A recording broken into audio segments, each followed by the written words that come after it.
भैया अरे बाबूजी बल के चाहे वाला बजरंग बली के पूजा आराधना करेलन।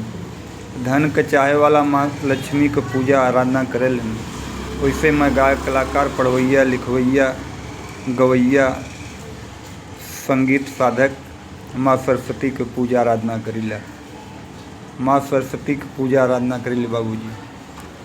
सरस्वती के पूजा आराधना गवैया लोग करेलन।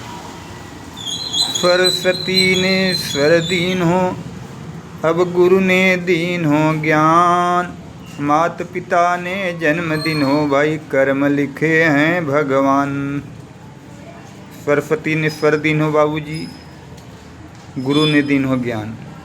माता पिता ने तो जन्मदिन हो, लेकिन कर्म लिखे हैं भगवान। जैसी करनी वैसी भरनी, जैसा करोगे वैसा भरोगे। पेड़ बबूल पे बोओगे तो आम कहाँ से खाओगे। इसलिए अच्छा कर्म कीजिए, अच्छा फल मिलेगा बाबूजी।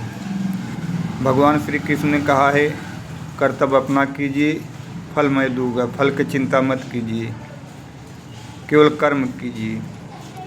फल मैं दूंगा, फल की चिंता मत कीजिए।